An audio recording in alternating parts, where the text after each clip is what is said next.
The conversation started innocently enough at Sunday dinner, the way these family gatherings always began before spiraling into subtle competitions and thinly veiled criticisms. Sarah had spent the first 20 minutes showing off photos of her latest home improvement project, a kitchen renovation that featured marble countertops, custom cabinets, and a backsplash that she'd been planning for months.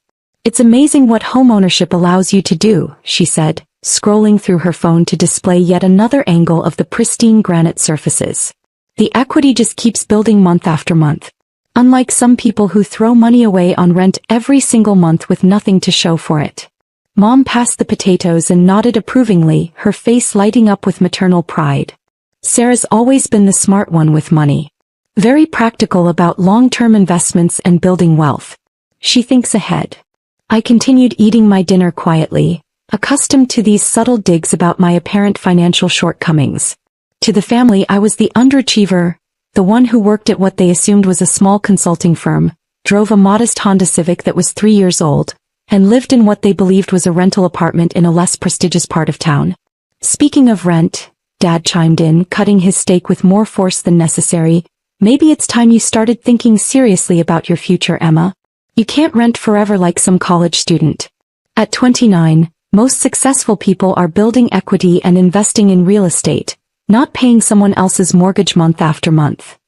Sarah leaned back in her chair with a satisfied smile, clearly enjoying her position as the financially successful sibling. "I mean, I totally get it. Not everyone has the credit score or down payment saved up for property ownership. The requirements are pretty steep these days. But there are first-time buyer programs available, you know. Even for people in your particular situation." The condescension dripped from every carefully chosen word. Sarah had always positioned herself as the accomplished sibling, the one who had her entire life mapped out and executed perfectly. She'd graduated from business school with honors, landed a prestigious marketing position at a major pharmaceutical company, and purchased her first house at 26 with what she claimed was careful financial planning and disciplined saving. Meanwhile, I was just Emma, the quiet one who kept to herself, never seemed to amount to much professionally, and appeared content with a modest lifestyle that screamed underachiever to anyone paying attention. "The housing market is incredibly competitive right now," Uncle Robert added from across the table, always ready to pile on when the family discussed my various shortcomings. "You need substantial income, perfect credit, and a significant down payment. It's definitely not for everyone. Some people just aren't cut out for that level of financial responsibility." I nodded politely and took another bite of green beans, my standard response to these weekly assessments of my life choices. "You're all probably right about that. Don't get me wrong," Sarah continued, clearly relishing the spotlight and the opportunity to showcase her superior understanding of personal finance. "There's absolutely nothing wrong with renting. Some people just aren't cut out for the responsibilities that come with homeownership. The constant maintenance, the property taxes, the insurance premiums, the HOA fees. It's a lot to handle, and it requires a certain level of financial sophistication." Mom reached over and patted my hand sympathetically, her expression mixing concern with disappointment. "Maybe you could start small, honey. A little condo or townhouse. Something manageable. Work your way up gradually. If she can even qualify for a mortgage," Dad muttered, not quite under his breath but loud enough for everyone to hear. The family dinner continued for another hour and a half, with more detailed stories about Sarah's home improvements, her recent promotion to senior marketing manager, and her ambitious 5-year plan to upgrade to an even larger house in the suburbs with a 3-car garage and a swimming pool. I listened quietly, occasionally nodding when someone addressed me directly, maintaining the role I'd played for years. As we were clearing dishes and preparing dessert, Sarah cornered me in the kitchen while the others moved to the living room. "I hope you don't take what Dad said too personally. He just wants to see you succeed and build something meaningful. We all do, really." "I know," I replied, methodically rinsing plates and loading them into the dishwasher. "If you ever want some advice about getting pre-approved for a mortgage or connecting with a good real estate agent, I'm totally happy to help. I know this amazing woman who specializes in helping first-time buyers, especially those working with more limited budgets. She's very patient and understanding about different financial situations." I smiled and thanked her for the generous offer, maintaining the facade that had become second nature over the years. The drive home gave me time to reflect on the evening's conversation and the familiar patterns that had emerged. This wasn't new territory. These family dinners had followed the same basic script for years. Sarah would showcase her latest achievement or acquisition. The family would praise her financial acumen and forward-thinking approach to wealth building, and I would sit quietly while they discussed my apparent lack of ambition and questionable life choices. What they didn't know, what none of them had any idea about, was that I'd been paying Sarah's mortgage for the past 2 years. It started small and innocuous the way these things often do. Sarah had called me in tears about 18 months after buying her house, explaining through sobs that her marketing job wasn't as stable as she'd initially believed. The pharmaceutical company was going through a major restructuring, her entire department was being eliminated, and she was facing a 3-month gap in employment while she searched for a new position. "I don't know what I'm going to do, Emma," she'd sobbed over the phone, her voice breaking with desperation. "The mortgage payment is $3,200 every month and I've only got enough in savings to cover maybe 6 weeks, maybe 8 if I really stretch it. I can't lose this house. Not after everything I went through to get it, all the sacrifice and planning." She'd begged me not to tell the family about her situation. Her carefully constructed image as the successful sister was everything to her, the foundation of her identity within our family dynamic. The thought of dad or mom knowing she couldn't afford her mortgage payments was absolutely unbearable to her. So I helped, initially viewing it as a temporary solution to a short-term crisis. I set up a monthly automatic transfer from my business account to hers, covering her $3,200 mortgage payment while she focused on finding new employment. It was supposed to be a brief arrangement, just until she got back on her feet and could resume normal payments. But then she found a new job that paid significantly less than her previous position.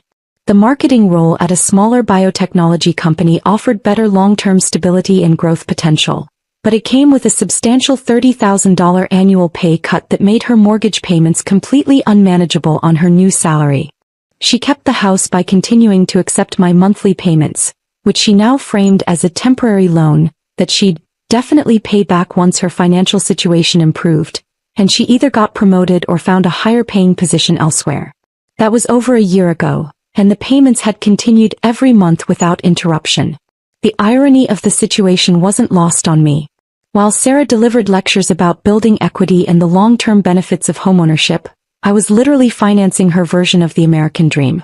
Every month, I transferred $3,200 to keep her afloat financially, while she basked in the family's admiration for her supposed financial success and planning capabilities. The consulting firm I supposedly worked for was actually a cover for my real business, a property management company that I'd built from the ground up over the past 5 years. I owned 17 rental properties scattered across the city, generating enough passive income that I could afford to subsidize my sister's lifestyle without significantly affecting my own financial stability or long-term investment plans. But explaining that reality would require revealing the entire web of lies and assumptions that had become the foundation of our family dynamic. Sarah couldn't admit she was struggling financially without destroying her carefully maintained image, and I'd grown tired of trying to prove myself to people who'd already decided I was the family disappointment. Monday morning brought my usual routine of reviewing rental income reports and maintenance schedules. I checked the overnight email from my property manager, Janet, who handled most of the day-to-day operations while I focused on acquisitions and strategic planning. My 17 properties were performing well, with occupancy rates above 95% and rental income continuing to increase with market rates. The Riverside property is getting multiple applications from qualified tenants, Janet reported during our weekly call. 3 different candidates, all offering above the listed rent. We could probably get $2,800 instead of the advertised $2,600, maybe even $2,900 if we're selective. I approved the increase and moved on to reviewing expense reports for recent renovations on a duplex downtown. Business was thriving, better than thriving actually. The strong real estate market meant my properties were appreciating in value while generating steady rental income that I reinvested in additional acquisitions. My phone buzzed with a text message from Sarah. "Thanks again for dinner last night. Mom absolutely loved seeing the whole family together like that. By the way, I'm super excited about the new backsplash. Already thinking about redoing the master bathroom next. You know how home improvement projects go, there's always something else to update. Smiling face with smiling eyes. I stared at the message for a long moment, processing the casual tone and the mention of another expensive renovation project. The bathroom upgrade would probably cost another $15,000 to $20,000, money she didn't have, that would inevitably be financed through credit cards or personal loans that she'd struggle to repay on her reduced salary. That evening, I made a decision that had been building in my mind for months. I called Janet first, my voice steady and businesslike. I need you to stop processing the monthly payment from Sarah Matthews for the Riverside property, effective immediately. The $3,200 monthly transfer that's been coming through automatically? Are you sure about this? I can set up a different payment method if there's an issue with the current banking setup. No, I said firmly, my decision crystallizing as I spoke. Stop accepting any payments from her entirely. Starting next month.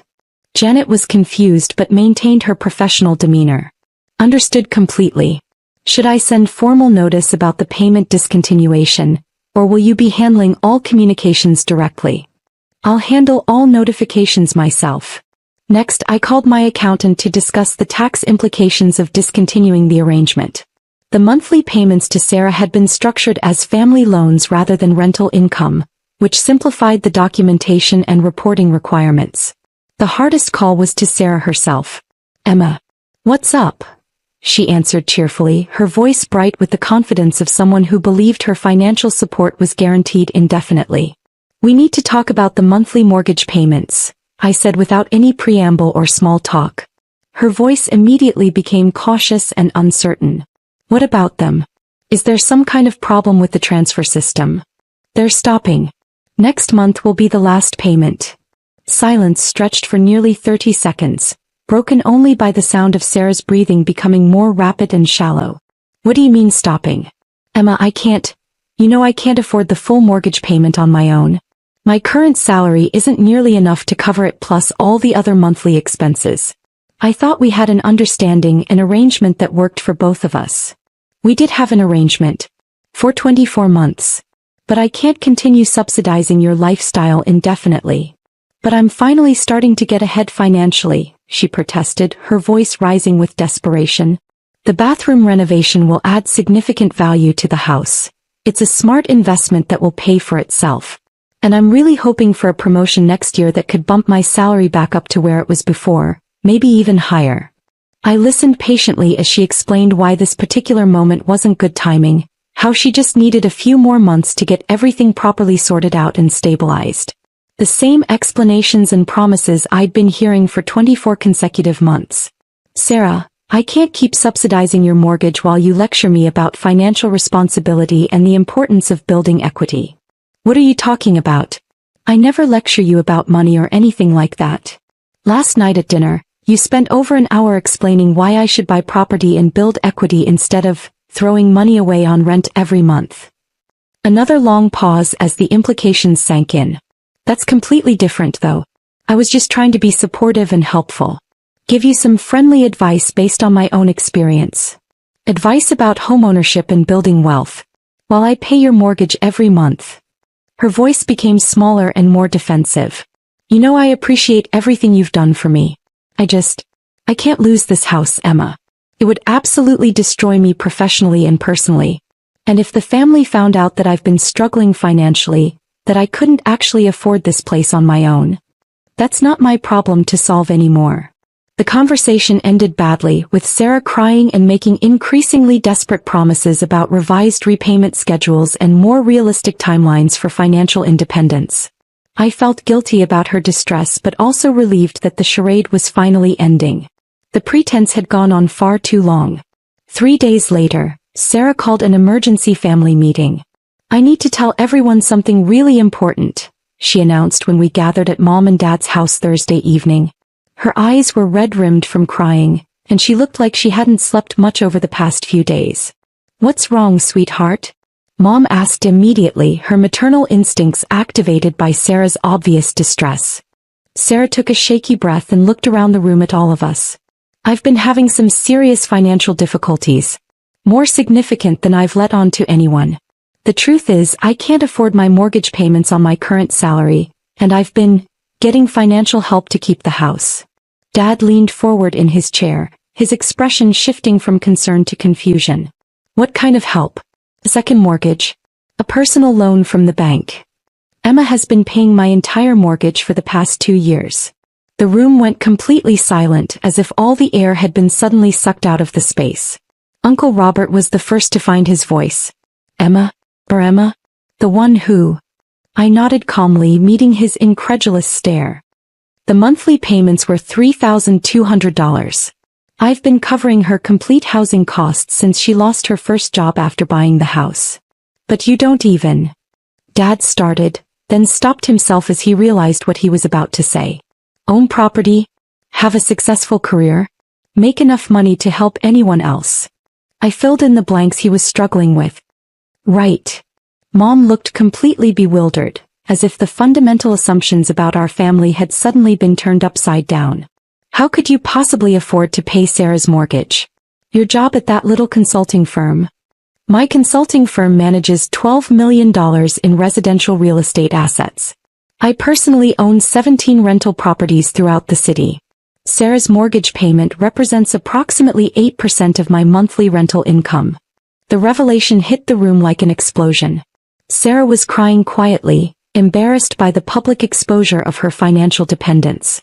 Dad's face had gone through several distinct color changes as he processed the information that completely contradicted everything he thought he knew about my financial situation. 17 properties? Uncle Robert repeated weakly, as if saying the words might make them make more sense. Started with a duplex 5 years ago. Used the rental income to qualify for investor loans on additional properties. Pretty standard wealth-building strategy in real estate investment. Janet had prepared a portfolio summary for exactly these kinds of situations. A single page showing property locations, acquisition dates, current market values, and monthly rental income. I pulled it from my purse and placed it on the coffee table where everyone could see it.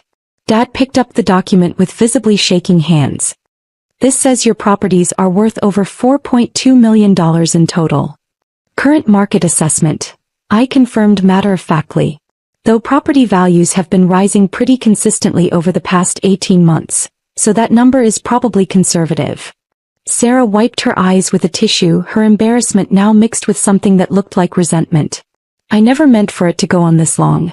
I kept thinking I'd get a better job or a significant promotion, or something that would let me pay Emma back and handle the mortgage payments myself. Why didn't you tell us Emma was helping you financially? Mom asked, her voice barely above a whisper. Because you all think she's the family failure, Sarah snapped, her embarrassment suddenly turning to defensive anger. Every single family dinner is about how successful I am and how Emma needs to get her life together and start making better choices. How was I supposed to explain that the successful sister needed financial support from the unsuccessful one? The room fell quiet again as everyone absorbed the full implications of what had been revealed. So when you've been giving me advice about building equity and buying property? I said to Sarah, letting the sentence hang in the air. I know exactly how it sounds, she said miserably. I wanted to keep up the image, you know? I worked so incredibly hard to buy that house, and when I couldn't afford it anymore, I couldn't bear to admit failure to everyone. Dad cleared his throat awkwardly. Emma, I owe you a serious apology. We all do. We've been completely wrong about your situation for years. Wrong about a lot of things, I agreed, my voice remaining calm and measured. But why didn't you ever say anything? Mom asked, her confusion genuine. All these years of us thinking you were struggling financially, making assumptions about your career? Because it didn't matter what any of you thought about my success. I didn't need your approval or recognition to build a profitable business. But I did get tired of funding Sarah's lifestyle while she lectured me about financial responsibility. Uncle Robert was still staring at the property portfolio document. You've been carrying all of this financial success quietly for years while you what? Made assumptions? Offered unsolicited advice? Treated me like the family disappointment. I shrugged. Real estate investment isn't particularly dramatic or exciting. You buy properties, maintain them properly, collect rent, and reinvest the profits. It's boring and steady, which doesn't make for exciting dinner conversation. Sarah looked up from her tissues. What happens now? With the house, I mean. That's your problem to solve, I said firmly. You have 30 days to figure out how to cover your mortgage payment without my financial support. I can't afford it on my current salary. You know that's impossible. Then sell the house. Downsize to something you can actually afford on your income. Or find a way to increase your earnings. But I'm not subsidizing your lifestyle anymore. The family meeting ended with a lot of uncomfortable silence and half-hearted apologies that felt more obligatory than genuine. Dad promised to be more supportive and less judgmental in the future, while Mom insisted she'd always believed in my potential, despite all evidence to the contrary. Uncle Robert asked for investment advice, which felt particularly ironic given his previous commentary about my financial prospects.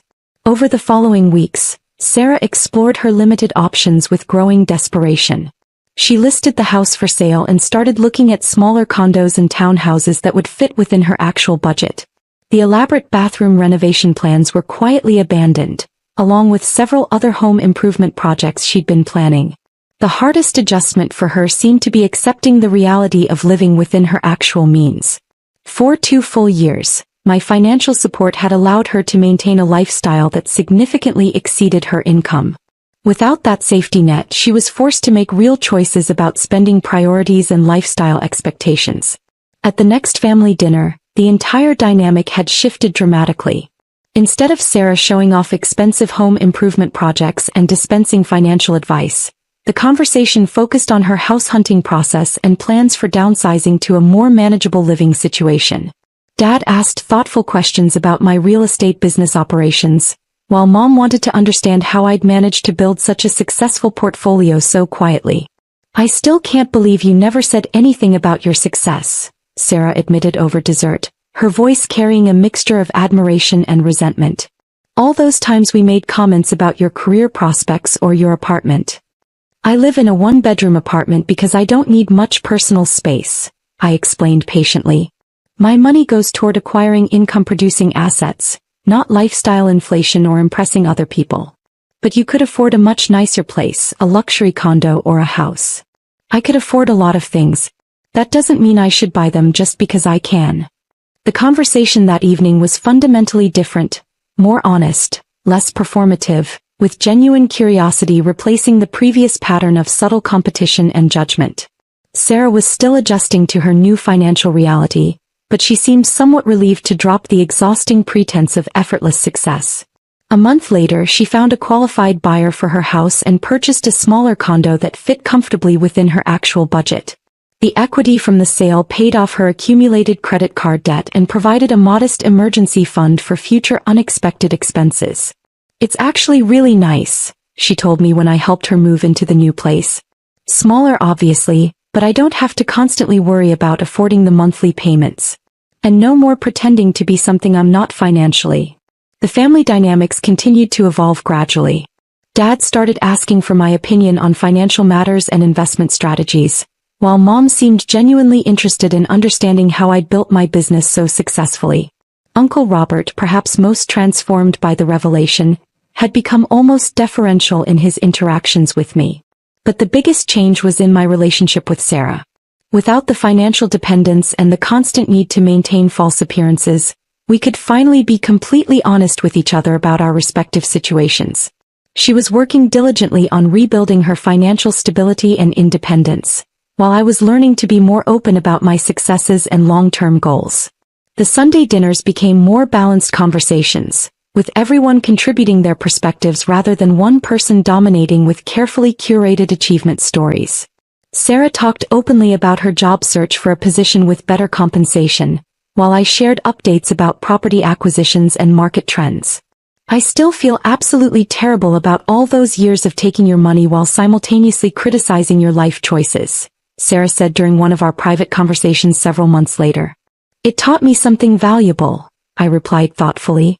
Family support shouldn't come with strings attached or expectations, but it also shouldn't enable people to avoid facing reality indefinitely. Looking back, the 2 years of secret financial support had been both manageable from a business perspective and emotionally exhausting on a personal level.